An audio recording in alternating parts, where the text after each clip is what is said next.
The Bermuda Triangle has captured imaginations with stories of vanished planes and ships, but now a new scientific theory claims to finally have the answer. 700 meters below, there was total darkness. The team had gone there to search for the wreckage of an ancient ship, hoping to discover gold, silver, or some forgotten piece of history buried beneath the sea. But what appeared in front of the camera completely changed the mission. Enormous stone blocks rested across the ocean floor, their edges perfectly straight, their surfaces smooth and flat. Even more surprising, they seemed arranged in a pattern that looked carefully built by someone. The strangest part? This wasn't a rumor or a blurry picture. It was clear HD footage, backed by sonar data, captured during a real survey mission operating under a government contract. For a few moments, the control room fell completely silent, as everyone realized something below didn't look natural. The team had come searching for a ship. Instead, they found something that changed everything. And the real question wasn't what they had discovered beneath the ocean, it was how it had ended up there. Now, let's go a little further back. Because the place where all of this happened instantly creates a different picture in people's minds the moment they hear its name, the Bermuda Triangle. This area is believed to cover part of the Atlantic Ocean between Florida, Bermuda, and Puerto Rico, stretching across nearly 500,000 square miles. For decades, countless stories have surrounded this region. Some believe ships disappear here without leaving a single trace. Others claim airplanes suddenly vanish from radar. And some connect everything to a mysterious force that no one has managed to explain even today. That's why, whenever people hear the name Bermuda Triangle, they immediately think about ghosts, aliens, time portals, and other unexplained events. But there's one important thing you should understand. The story we're discussing today is nothing like those old rumors or frightening tales spread across the internet. This isn't based on something a sailor claimed to witness. It's about a recorded survey mission, a mission involving a professional team, a government contract, advanced equipment, and every step documented with real data. Their purpose wasn't to hunt for mysteries. They were exploring old Spanish shipwrecks and possible treasure hidden beneath the ocean.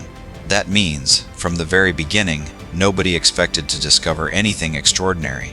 Launch of the 2001 expedition. The year was 2001. At the start, no one imagined this expedition would later become one of the most discussed stories linked to the Bermuda Triangle. Back then, nobody was searching for a lost civilization or a mystery buried beneath the sea. The mission had one simple and clear objective: locate the wreckage of old Spanish ships.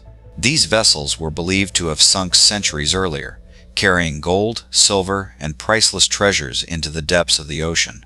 The expedition was led by Paulina Zalitsky and her company, Advanced Digital Communications. This wasn't an amateur exploration group. The expedition was also supported by an official contract from the Cuban government, meaning this wasn't a documentary project or an internet experiment. Everything was carried out professionally. They had a research vessel, advanced survey equipment, and most importantly, sophisticated side-scan sonar technology to examine the ocean floor. The plan was straightforward: travel to the chosen location, collect data from the seabed, and see whether there were any signs of ancient shipwrecks. The first several days went exactly as expected. The monitors displayed what missions like this usually reveal: an uneven seafloor, layers of mud, scattered rocks, and occasionally small natural formations. For the crew, this was ordinary work. They spent long hours watching monitors, storing data, and slowly moving ahead. Nobody rushed because patience is the most valuable tool during missions like these. Before the ship remained calm, without warning, something appeared on the sonar screen that nobody had expected.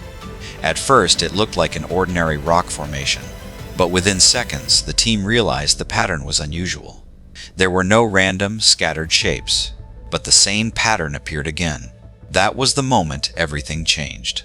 A mission that had been searching for gold and silver only minutes before was now completely focused on the mysterious shape resting on the ocean floor. Then, one scan brought everything to a halt. But before understanding what the team discovered next, it's important to know how they were seeing it in the first place. They weren't using a regular underwater camera. At that depth, a camera alone isn't enough. Instead, They were using side-scan sonar. In simple terms, side-scan sonar is a method used to see beneath the ocean. It sends sound waves through the water and measures the waves that bounce back, creating an image-like view of the seafloor. Where the surface is soft, such as mud or loose sediment, the sound is absorbed more, making those areas appear darker on the screen. The sound reflects more strongly, making those areas appear brighter. Some areas rise higher, others sink lower. Some shapes are broken, while others are rounded. People with years of experience reading sonar data can often recognize within minutes what looks natural and what seems unusual. That's exactly why what appeared on the screen that day immediately caught everyone's attention. At first, only a few bright spots appeared on the display. Nobody thought much about them in the beginning, but then someone noticed the shapes didn't seem normal. There were straight lines, and those lines looked almost perfectly parallel. Even the spacing between them appeared strangely even. Looking closer, they also noticed corners that looked almost like perfect right angles. At that point, the professional team immediately went into action. The sonar technician first assumed it could be a system error. He adjusted the ship's angle and performed another scan. The same result appeared. Then he changed the gain settings to remove the effect of weak and overly strong signals. Still, the same result. Next, he switched the frequency to produce a different depth response. Nothing changed. Up to that moment, the team still believed the sonar display might be producing some kind of error. But then, they noticed something that completely changed the atmosphere: shadows. At first, that might not sound significant, but for people who have spent years interpreting seafloor data, shadows are one of the strongest pieces of evidence. In sonar imaging, shadows don't appear by accident. When sound waves strike an object and cannot reach the area behind it, a dark region appears on the screen. That means something is rising above the surrounding surface. If the seabed is perfectly flat, shadows don't appear. If an object is buried beneath sediment, shadows don't appear. And if it's only a thin rock layer, that effect usually isn't visible either. The team looked at the screen once again. They now realized those shapes weren't simply bright reflections. Distinct shadows stretched behind them. That meant something elevated was sitting down there. Something with shape, defined edges, and height above the ocean floor. At that moment, the expressions inside the control room began to change. The sonar technician still wondered if it might be an illusion caused by the scanning angle. The ship's direction was adjusted once again. Another scan covered the exact same location. The same pattern appeared. Now, the situation became much more serious. The team decided they wouldn't rely on just one observation. The same straight shapes, the same spacing, the same shadows. At this stage, it became difficult to blame the equipment because if the sonar system had been malfunctioning, the results would have changed each time. Instead, the same pattern kept appearing over and over again. After that, the team opened their databases. First, they compared the images with known shipwreck patterns. No match. Then, they checked coral formations. Nothing matched. Next, they compared the data with documented marine geological structures. Still, there was no explanation. The sonar kept showing the same readings over and over, and the team realized they couldn't rely on data alone anymore. If something was truly down there, they needed to see it with their own eyes. So they took the next step and sent an ROV down to a depth of 700 meters. At that moment, everyone aboard the ship understood this was no longer an ordinary survey. Descending 700 meters beneath the surface may sound simple, but the deep ocean is a completely different world. At that depth, the pressure exceeds 70 atmospheres. No human can survive there directly, and if a machine fails that far below, recovering it is almost impossible. If the cable snaps, the camera shuts off, or a seal gives way, the ROV remains on the ocean floor forever. There are no second chances at that depth. That's why the team prepared with extreme care. First, they thoroughly inspected the ROV's main cable. Every connection was carefully examined. Then they tested the power system, checked the controls, and ran every emergency procedure once again. Nobody wanted to take unnecessary risks because, by now, they had begun to believe something unusual might be waiting below. Next came the floodlights. At 700 meters deep, sunlight never reaches. Natural light hadn't touched that place for thousands, perhaps even millions of years. The ROV's lights would become their only eyes, so each light was tested repeatedly. Then the cameras were carefully calibrated. Viewing angles were adjusted. The live video feed was checked. The recording system was reviewed one final time. Once everything was ready, the command came from the control room. Lower the ROV. Slowly, the cable began unspooling. During the first few meters, everything appeared normal. A little sunlight still filtered through the water. Small fish drifted across the camera's view. The screen looked calm and peaceful. But as the ROV descended farther, the light slowly disappeared. The world above gradually faded away. Before long, complete darkness surrounded it. Now, only the ROV's floodlights were visible on the screen. Their bright white beams sliced through the darkness as they moved forward. The cable extended deeper. Then, for the first time, something appeared at the edge of the floodlights. At first, it seemed to be nothing more than the ocean floor. But within moments, the team realized it didn't resemble an ordinary seabed.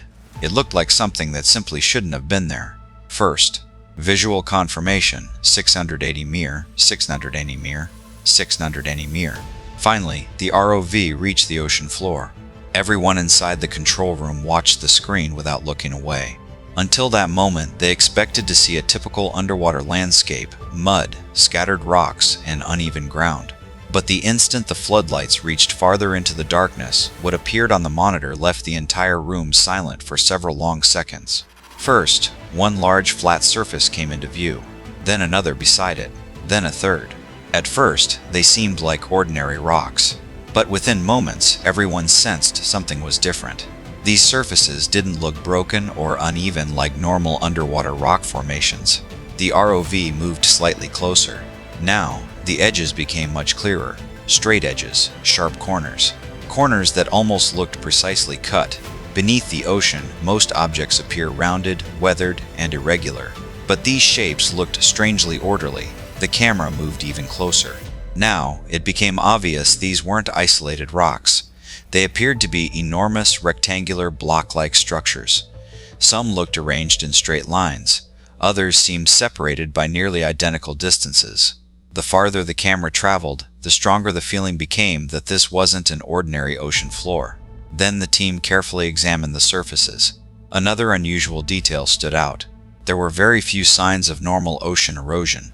They weren't buried beneath thick mud.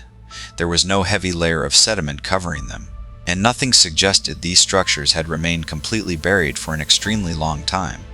The ROV descended slightly lower, making their true size easier to understand. These weren't small rocks. Some blocks looked so enormous that the ROV itself seemed tiny beside them. Their edges were clearly visible, and each surface could be easily distinguished from the next. It looked as though someone had deliberately placed massive stone pieces in a particular arrangement. The people inside the control room were no longer the same. Only minutes earlier, quiet conversations had filled the room. Now, complete silence had taken over. The only sounds came from the machines. Everyone kept staring at the screen, but nobody spoke. The sonar technician sat perfectly still in his chair. One hand rested on the control panel, yet it didn't move. The look on his face suggested even he couldn't decide how to explain what he was seeing. One crew member stepped closer to the monitor. Another gripped the edge of the console so tightly that his fingertips turned pale. Nobody rushed to any conclusions. Nobody claimed they had discovered a city or a lost civilization. But every face reflected the same question. The ROV continued moving slowly ahead. Some looked so organized that anyone seeing them for the first time might think. Now, the question was no longer whether something existed down there. The real question had become, could nature really create something like this? Because beneath the ocean, discoveries often appear man-made at first, only to later prove completely natural. So the team decided they would examine every possible explanation, one step at a time. They started with ocean currents. The ocean is never completely still. Water is constantly moving beneath the surface. Over millions of years, those currents can wear away rocks, break them apart, and create unusual shapes. Sometimes the seafloor develops patterns that, from above, resemble roads or walls. But this was where the first problem appeared. Ocean currents don't organize objects, they scatter them. When something breaks apart underwater, the pieces usually spread in different directions. Yet what appeared on the screen looked completely different. Straight lines, equal spacing, repeating patterns. Then, the team considered the second possibility, volcanic activity. In many parts of the world, cooled lava can form unusual shapes. In some places, these rock formations appear so organized that, from a distance, they resemble walls built by people. But after studying the ROV footage more closely, this explanation didn't fully match either. Rocks created by volcanic activity usually show more fractures. Their edges are often rough and uneven. Yet here, several blocks seem to have remarkably clean edges. Some sections looked so perfectly straight that people began asking, could nature by itself really create something like this? Next came a third possibility, tectonic activity. In simple terms, the movement of Earth's plates. Sometimes, enormous sections of land crack under immense pressure, creating formations that can appear organized. This theory seemed more convincing than the others. But it also had one major problem. Tectonic forces can split the ground apart, but they don't arrange it into straight lines. The seafloor around West consists in deep ocean conditions. Its surface usually begins breaking down, with clear signs of erosion becoming visible. But the ROV footage appeared to tell a different story. So what was causing this? The team continued reviewing the data repeatedly. Every explanation solved certain questions while leaving others unanswered. By this point, after everything we had seen, the unusual structure, its shape, its location, and all the questions surrounding it, the next important step was understanding what the experts believed. And this is where one of the most surprising parts begins. No leading expert directly said, yes, this structure was built by an ancient civilization.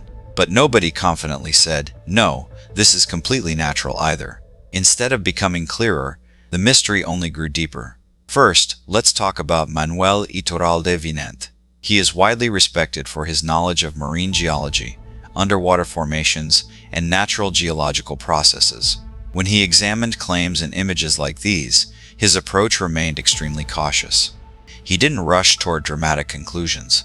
His view was that underwater environments can sometimes produce formations that appear man-made while actually being created by natural forces. But at the same time, another point became obvious. The available evidence also wasn't strong enough to immediately conclude the entire formation was completely natural. Now, let's move to Greg Little. His perspective was somewhat different. He argued against reaching quick conclusions in cases like this. According to him, when a location repeatedly shows patterns, shapes, or signals that don't appear ordinary, they shouldn't simply be dismissed because they don't fit our current understanding. Greg Little emphasized one key idea: investigation. In his opinion, any unusual discovery deserves careful study instead of being immediately labeled imagination or a joke. If the question is important, then the investigation should be equally serious. Better scans, additional surveys, and more research teams. Only then can we move closer to discovering the real answer. And this is where the biggest question begins to emerge. If one day it were proven that this structure truly wasn't natural, then what would that actually mean? It wouldn't simply mean that something ancient had been discovered. It would mean we might need to rethink when civilizations actually began. Could humans have accomplished far more than history currently tells us? Was there once something that disappeared completely over time? Or is it possible that, even today, we still know very little about the hidden world beneath the oceans? Opposing theory. A different question naturally comes up. What if none of this is actually as mysterious as it seems? What if what appears to be an ancient structure or hidden secret is simply another example of nature at work? The first explanation often suggested is geological jointing. The name sounds complicated, but the idea is simple. Deep inside the Earth, pressure, temperature, water, and shifting rocks continue shaping the landscape for thousands and millions of years. Sometimes, these forces create cracks inside rocks that follow surprisingly regular patterns. Over time, those patterns can produce formations that resemble something built by humans. Some of the best examples exist around the world, where natural rock formations appear so straight and evenly shaped that, at first glance, they seem carefully cut and arranged. But later studies prove they are entirely natural. That's why skeptics argue, maybe the same thing happened here as well. Then comes the natural block formation theory.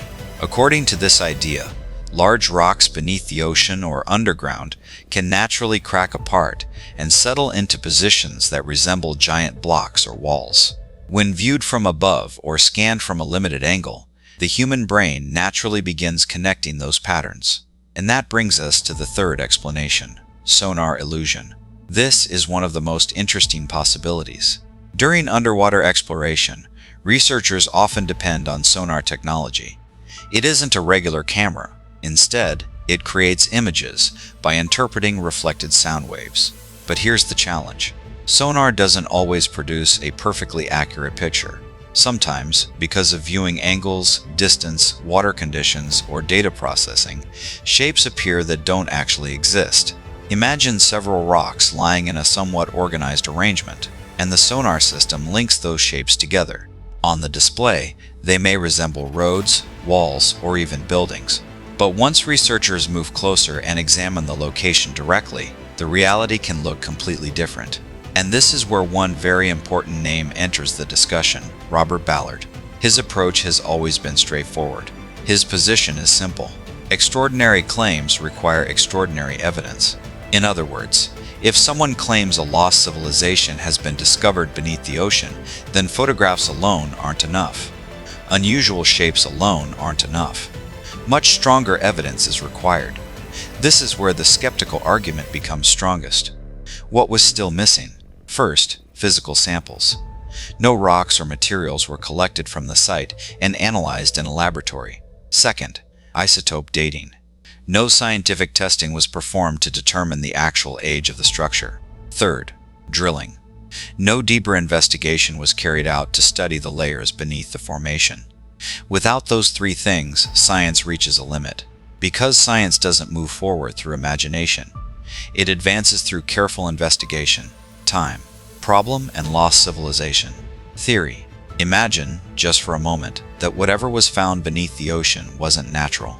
Imagine that someone actually built it.